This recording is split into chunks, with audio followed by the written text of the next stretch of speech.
Last week at their October 2025 Federal Open Markets Committee meeting, the Federal Reserve announced a couple of important monetary policy decisions that we think will have dramatic impact on the markets. Hello, I'm John Loder. I'm a co-founder and partner here at New Harbor Financial Group, and I'm going to talk about last week's Fed meeting, specifically what happened and what I think the ramifications are going to be for investors like our clients and viewers in the short and longer term. So stick around. So what happened? Last week, the Fed announced, firstly, that they would cut the short-term federal funds interest rate, the federal funds rate as it's called, by a quarter percentage point. This was widely expected by the market. Frankly, there was no surprise there. It was the second thing, their announcement that as of December 1st, they would cease what they call quantitative tightening, or QT for short. And this by far, I think, is the much more significant policy announcement that came out of the meeting. And it really comes at a time where all these things we're talking about, quantitative easing, quantitative tightening, these are policy measures that really weren't even in the Fed's toolkit until the great financial crises and the cascading series of crises since then. And it comes at a time where even still, at the rate we're at, the Fed's balance sheet is about 800% higher than it was prior to the great financial crises. So the key question is, why now? Why stop this quantitative tightening process now? And the answer lies in the fact that we are seeing some unnerving stresses in the markets, the short-term funding markets, that we think in some ways has forced the Fed's hand. And this isn't a healthy development if this continues to play out this way. So I'm going to get right into exactly what's happened, what we think it means for investor portfolios, and what we think folks should do to position themselves properly. Before we get into that, I want to cover a little backdrop here as to what the Fed is in terms of what its mandate is and the toolkit that it's had available to itself to carry out this mandate. This is a page right off the Federal Reserve's website,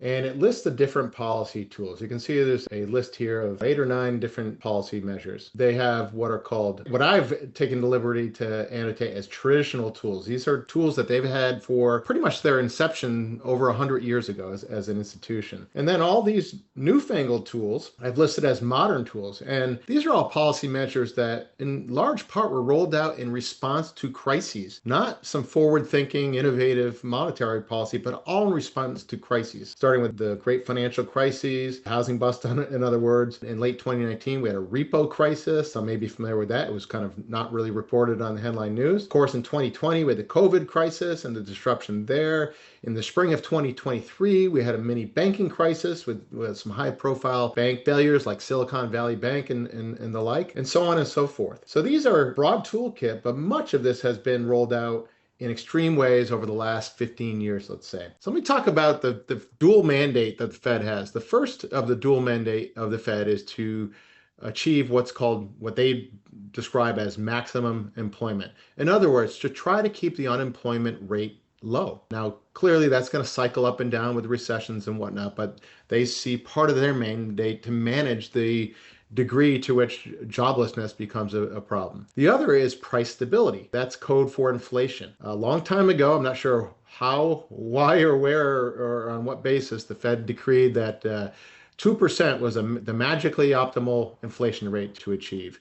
You know, why not 1%? Why not 0.5%? Why not 3%? Far beyond me. There's plenty of academics that will debate that. Now, again, they have this vast amount of tools to manage it, but the primary ones are setting the interest rate and using what are called open market operations to manage the money supply in the system. Now, open market operations have been around for decades, right back to the early days of the Fed. And simply what that involves is the Fed adding liquidity in the form of base money to the system or taking it out. And to add it, what they literally do is print money out of thin air. Today, it's of course printing digitally out of thin air. And they use that printed money to go out and buy bonds, essentially, from the marketplace, from the private marketplace, treasury bonds and mortgage bonds. And in so doing, they take those bonds out of the public's hands and puts it on the Fed's balance sheet. And in return, the financial markets have this cash that was printed out of thin air. Now, traditionally, when the Fed wanted to remove liquidity from the system, it would simply do the opposite. It would sell those bonds off its balance sheet and get paid the cash from the market, taking that liquidity out of the market. Now, I say traditionally, that was what used to happen prior to the great financial crisis. One I'd like to highlight is this notion of interest on reserve balances. Basically, this is a nice way of saying the Fed, rather than selling bonds and taking liquidity out of the market the way it's done for nearly all of its history prior to the great financial crisis. They in 2007, I think this was written into the Federal Reserve Act to add to its tool chest, and it wasn't supposed to go into place, I think, until 2011. But they accelerated that in the way in response to the financial crisis of '08. And basically, this is a way that the Fed will pay money to banks, literally hand out to banks, to instead of lending that liquidity out to the marketplace through loans and things like that, to incent banks to park that on deposit at the Fed and get paid interest on those excess reserves. These are payments to banks that would otherwise go to taxpayers. I know that sounds like a bitter pill, but that's the reality. The Fed has used this tool to de facto take liquidity out of the system by instead of selling bonds, by paying interest to banks. Why that's it's very debatable why that was done rather than the old-fashioned way, but just know that that was done. And we here at New Harbor have been in the thick of this, understanding the implications of these policies, certainly over the last bunch of years, but most importantly, what lies ahead now that the Fed has announced the cessation of quantitative tightening. So let's talk about the first policy decision they made, the dropping of the federal funds target rate. Here's a chart showing over the last 10 years what this federal funds target lower range has looked like. But anyways, the Fed came and started to quickly drop interest rates after a fairly short period of raising those interest rates in response to this repo crisis. Then, of course, we had COVID kick in here, and the Fed dropped those rates right back down to zero. Fast forward to 2022, and inflation started becoming a sudden problem. We all know from our lived experience that inflation shot up rather dramatically and very high in a very short period of time. And the only tool they had to try to combat that was to raise rates rather abruptly. And then they went on a pause for a period, and then in late 2024, they started dropping rates and then paused for all of this year until September and October, where we started to cut rates again. That's the near-term trajectory. But I think it's important to zoom out and look at the long-term history of this federal funds effective rate. Here we are. This is the chart I just looked at. But if you go back over a long period of history, this goes back to the 1950s, you can see that while many have, looked at the recent rate levels as extreme and needing to be cut, by historical standards, they have been anything but extreme. They're only extreme when measured against the post-GFC extended period is essentially 0% interest rates. Never before, prior to the GFC, had the Fed driven interest rates down to that level. Maybe back in the 50s, but not in many, many decades. And this is, I think, a really important backdrop because we have seen for much of our history as a modern financial market history, federal funds rate substantially higher than even where it is now. I want to zoom in here. When the Fed dropped interest rates to zero here, their hope was that it would stimulate the economy in such a way to bring us out of the recession of the great financial crisis. Now, it turns out that that was insufficient, and the Fed had to turn to other measures to try to stimulate the economy. So how did they go about doing that? And that's when the novelty of quantitative easing was unleashed. Now, quantitative easing is a form of open market operations that the Fed has had in its toolkit literally decades, going back to its inception. But the notion of quantitative easing in this new application is the size and scope. Typically, open market operations by the Fed were meant to be temporary injections of liquidity and then quickly pulling that liquidity out. What has defined the modern era of quantitative easing is the permanence of these policies. So this is a chart of the total assets on the Fed's balance sheet. And you can see in the years leading up to the great financial crisis, let's call it about $800 billion on the Fed's balance sheet. And then the financial crisis, and then QE1. Massive expansion of the Fed's balance sheet to over $2 trillion. They conducted open market operations, but it was the degree, the size, and the scope. These weren't communicated to be temporary. These were communicated to be, hey, we're going to do this as long as it takes to get the economy restarted. And of course, QE1 didn't restart the economy to a satisfactory level. So QE2 was unleashed, and yet again, QE3, because the economy just wasn't responding despite interest rates being pushed to zero. Massive floods of liquidity. So QE3 brought the Fed's balance sheet up to about $4.5 trillion.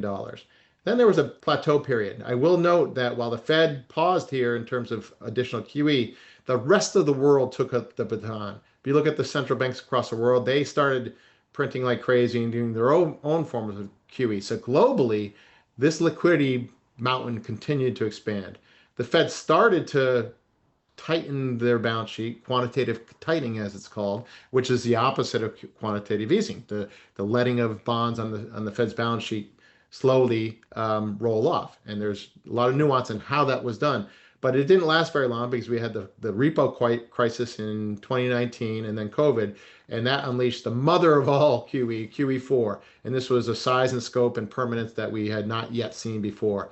Brought the balance sheet right up to about $9 trillion. Okay, the Fed started at that level to peel back, and then we had the banking crisis of 2023, and that was a very short and sharp increase in the Fed's balance sheet. Now, I want to be very clear. This was not QE. The Fed was not printing money out of thin air to buy these bonds. This was in exchange for collateral from the bank. So I want to be fair here. This was not another instance of QE. But then we've had, over the last couple of years here, this trailing off of the Fed's balance sheet right up, and this is right up through last week. You can see it's still over $6 trillion. Now, the way this was done, the Fed didn't go out and outright sell these bonds. They did it in a very slow manner. Basically, they've let these bonds on their balance sheet as they matured, rather than, just like when you're a bond investor and you have a bond that matures, you get paid the principal back by that bond issuer, and you can do with that principal what you want. You can roll it into a new bond, you can buy stocks with it, whatever. In this case, the Fed intentionally let these bonds roll off and took the maturing proceeds and didn't reinvest them. Instead of going out and buying more bonds, they let those proceeds just accrue to the Fed's account and essentially removing liquidity from the system that way.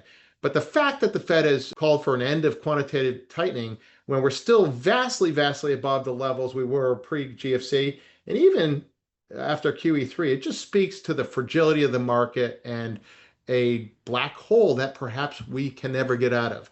And this has profound implications for asset markets. Now, I wanted to give another quick glance at, even though the Fed has talked a hard game about, hey, we're removing liquidity, and even at the last week's meeting, they phrased the liquidity situation as that they're just above ample reserves for what the system needs. Not a surplus of reserves, but just barely above ample reserves. Now, understand that this is in a context where the reserves out there in the marketplace still being dramatically higher than they have been any time prior to the great financial crisis. So this chart shows a picture of that. Now, I want to highlight there's two things on here.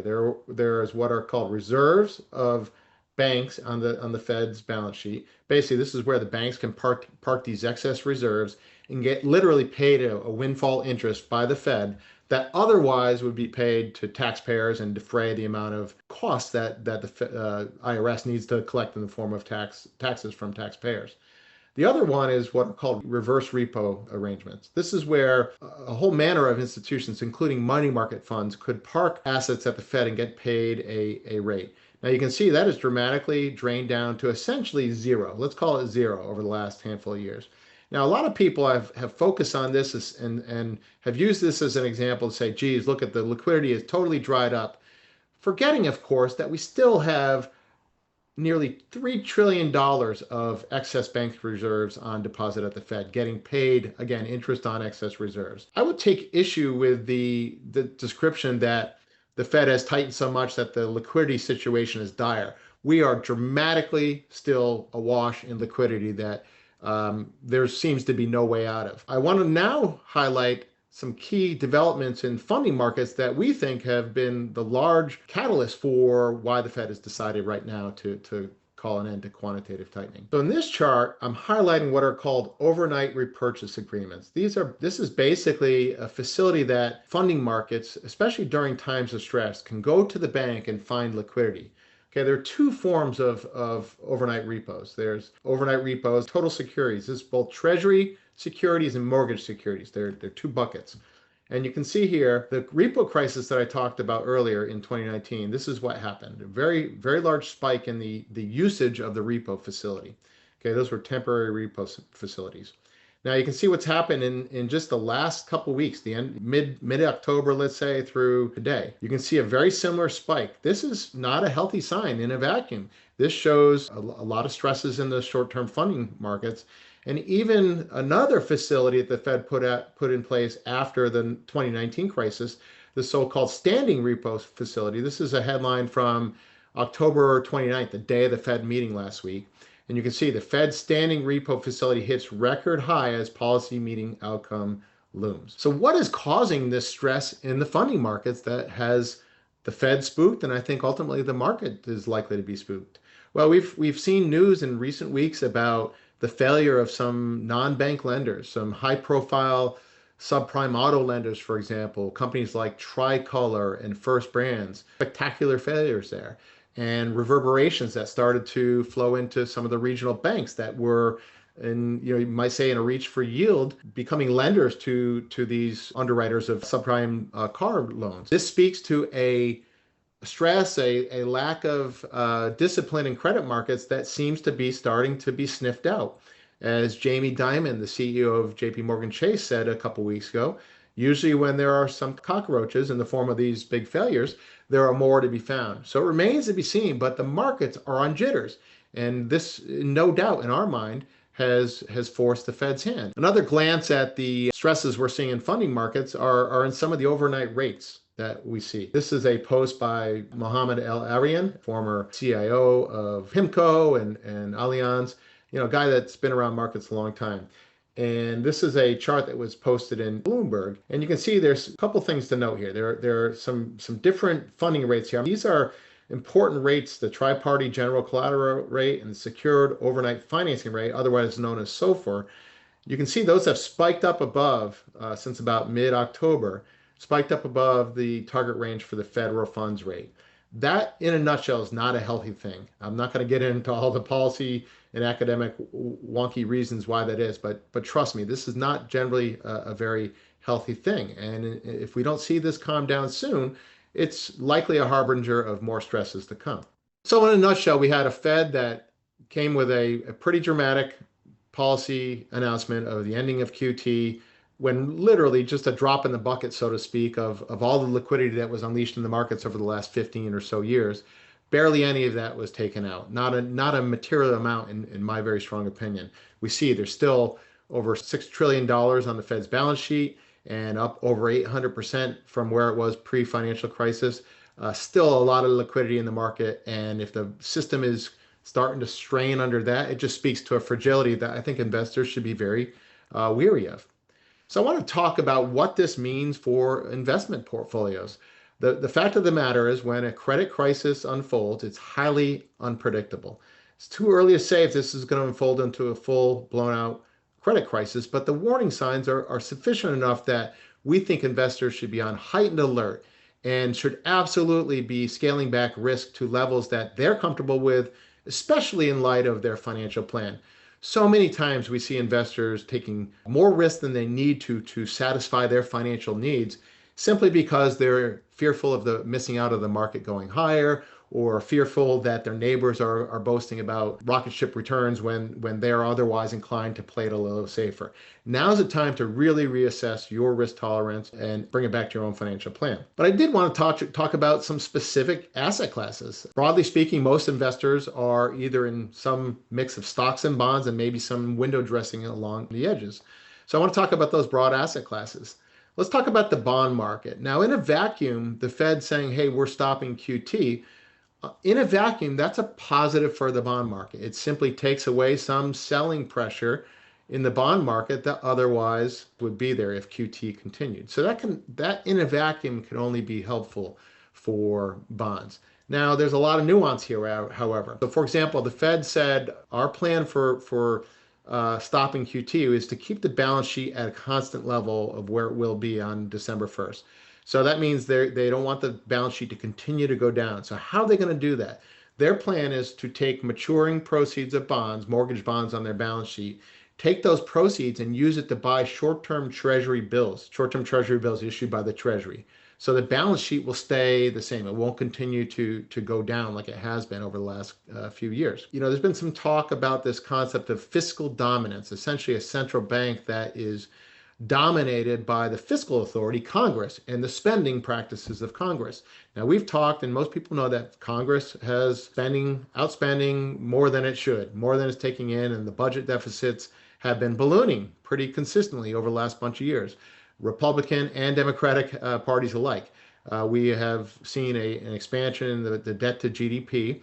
That's been pretty eye-popping. And last month I did a widely watched video on what is called Treasury buybacks. Separately from what the Fed is doing, the Treasury has been going out in the marketplace and beginning to buy back longer term bonds of its own, buying back Treasury debt on the long end, but they don't have the money, so to speak, to buy those bonds back. So they've been financing that by issuing more short-term Treasury bills. So you have a Treasury that's looking to, you know, buy the long end by issuing more short-term paper, and you've got a quantitative tightening plan by the Fed that precisely is going to take the maturing proceeds of the bonds on its balance sheet, and buy short-term Treasury bills that the Treasury absolutely wants to issue a boatload of. So this is a tricky thing because it's what markets fear of in the form of fiscal dominance. And perhaps this is one reason why, despite the short-term drop in interest rates, we've seen longer-term rates actually rise a little bit in the handful of days since the Fed announced the drop in rates. Nothing concerning yet, but it's at least an initial warning sign that the bond market may start to be concerned again about fiscal situation of our country. This is a long-term chart going back to, let's call it the mid 60s. And in the blue line, which is measured on this left axis, is the interest rate on 10-year Treasury bonds. Okay, you can see we're right around 4 and some change here. 5% is this line, so we're below 5%. We peaked out in the last several months right around 5%, but it's pulled back here a bit. Okay. Now, I don't have to remind most people that have been alive for quite a while. It's only post GFC that the interest rate on 10-year bonds really were below this level. For much of the decades leading up to the GFC, they were at this level or higher. They even got as high as 15, 16% in the inflationary peak of the late 70s, early 80s. So the yield on Treasury bonds is not extreme in a vacuum. What is extreme is the expansion of the debt, and that's this green line. Okay, this is a measure, and this is measured on the right-hand axis. This is the measure of the total debt as a percentage of GDP. You can see we're right around 120% of GDP right now. This is Treasury securities, total public debt and Treasury as a percentage of GDP. That has expanded dramatically. And that's the thing that the bond market can suddenly be concerned about. So as much as I want to say this is a green light to think that the bond market is ultra safe and that the tough times in the bond markets of the last several years are behind us, it's a little bit nuanced and tricky. I do think that the bond market's okay to have a core allocation. We have about 7.5% right now in longer term treasuries, but I don't think it's a market where you want to invite, for example, 60% exposure to long term treasuries, like many kind of passive asset allocation models would have. It's we think being very careful in the bond market can make sense right here because of the fact that we have this credit crisis and a bond market that is, I think, very nervous about the Fed unleashing quantitative easing again and potentially inciting another bout of inflation and worries about fiscal concerns. Jeff Gundlach, major bond investor, very famed bond investor, just in the last day or two, said he's concerned about the possibility for a steepening of the yield curve from exactly these kinds of dynamics. So not a pound the table bullish statement on bonds in our very strong opinion. That's why we continue to be underweight long-term bonds and have much more focus on the shorter end of the curve, including a big dose of short-term treasuries, which are treasury bills. I'm talking less than 6 months or so, as dry powder, liquidity, very safe, very secure, and very liquid. So let's talk about the stock market. Now, the stock market, if there's one thing that investors have been trained to believe with Pavlovian response, is that the Fed injecting liquidity, or at least not tightening liquidity, is a license for the stock market to go nowhere but higher. Now, that's tempting and forgivable assumption to make because that's all we've seen more or less in the last bunch of years, right? Now, I would ask, what happened in 2022? That certainly saw a stock market that dropped despite still a very highly liquid situation.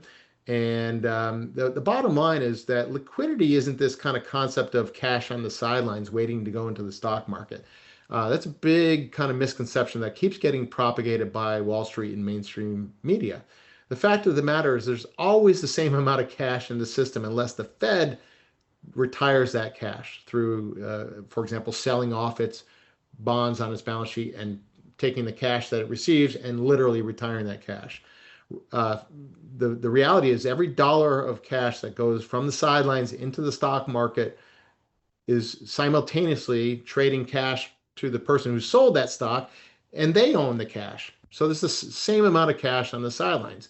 Now, what this liquidity can and certainly has done, it can provide leverage. It can provide the financial system the balance sheet capacity to lever up and outsize bets on bullish moves. It can create an eagerness on the part of investors to chase from cash into high flying AI stocks and things like that, but it doesn't change this thing called cash on the sidelines. So it's in that context I want to raise the reality that the stock market, broadly speaking, here in the US has never been more richly valued. I'm not talking about the level of the stock market. I'm talking about the level of valuations, the multiple that investors are willing to pay or have been willing to pay here today for a base level of earnings, for example. If you use, for example, the so-called Buffett ratio, which is a ratio of the market capitalization to GDP.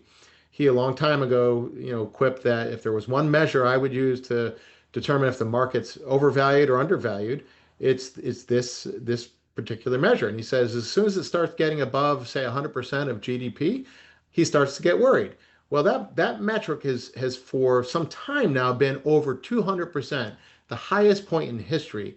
And it's no surprise that Warren Buffett's and firm Berkshire Hathaway is holding record amounts of cash and T-bills in their portfolio today. That speaks volumes. Other metrics, there are many other metrics, the cyclically adjusted PE ratio. The John Hussman's done some amazing work on valuations, and some of his adaptations have shown even more extreme valuations. But here's the thing, valuations are not a useful short-term timing indicator. They matter over, say, 5, 10, 12-year period. So for passive investors, I want you to perk right up, because from these levels, if valuations are any guide, and they always have been from a historical standpoint, the returns over the next decade, let's say, are not likely to be good. We're talking low single-digit returns probably at best, to possibly quite negative returns. The decade, for example, that followed the tech bubble bust of 2000 was in fact negative returns. Nobody would have believed that forecast in late 99, early 2000, but that's exactly what happened because valuations got extreme. We are way more overvalued now than we were then. Does this mean run for the hills? No, it does not. It means de-risk down to a level that you're comfortable with and what is consistent with your financial plan. It also means, we think, a tactical approach to where you have equity exposure. First of all, I'll note that non-U.S. stocks are, generally speaking, better valuations than U.S. stocks. So there's good reason to have a decent bit of your stock allocation outside of U.S. equities. We have presently about a third of our clients' stock allocations out of U.S. stocks into international, both developed and emerging market stocks. Okay, but also be careful about sectors. Now, we are noting, for example, in recent days and weeks, we've seen the financial sector start to show some lagging. It's not at panic or worrisome levels yet, but this is something that we think is important to watch. We've seen, for example, the financial sector stocks start to lag, and some of the defensive, so-called safe, quote unquote, safe sectors like healthcare start to pick up a bit. These are early movements in sector rotations that we think bear watching, and may very well warrant some changes in our portfolio and things we would recommend investors be attuned to. Technology stocks continue to be tremendously strong. That will end at some point. We don't have to anticipate that, but there will be a day where technology trade is not the only trade in town, and there are other sectors like utilities and things like that. We've seen energy start to pick up here after being one of the laggard sectors. Sector rotation, we think, is going to be key, and that's oftentimes an important tool in the toolkit when markets start to go through phase changes due to credit risks, credit concerns like we're starting to see, or monetary policy changes, all these things that we're starting to see show up on the dashboard here. And then I'm also going to talk about, kind of alternative asset base. There's much more to think about beyond just stocks and bonds. We have long talked about the virtues of precious metals and sound, money, if you will. Precious metals have had a tremendous run this year to date. They had a pretty dramatic pullback, one that we thought was quite likely. In fact, we left some money on the table, not chasing that recent spike higher because we did believe that it would come back to earth, and there has been a pretty dramatic pullback. We think it's gotten relatively safer. Not to say that we're in perfectly smooth sailing waters here, even for precious metals, but this is something that most investors should at least think about having appropriate allocation to attend to some of the risk. If we unleash QE again, we think things like precious metals will likely take off quite substantially. Again, there's no guarantees, of course, but it's a balance of risk that we think is very highly skewed in that favor. Commodities, broad-based commodities, things like industrial metals, agricultural commodities, energy commodities, important diversifiers in a portfolio, specifically in the context of a potential reignition of inflation concerns if the Fed does in fact start to inject liquidity back into this marketplace. So I hope you have found this helpful. Obviously, this is generalized advice, not intended to be specific advice to any one viewer. I invite you to give our team a call. We're happy to have a no obligation consultation with any viewers here that have seen anything in this video or have questions that this might have stoked. Our clients know they can call us anytime to talk about this. I encourage you to subscribe to our channel, like this video, give us comments in the feedback. We very much value those. I want to thank you for watching, and until next time, I want to wish you a great day.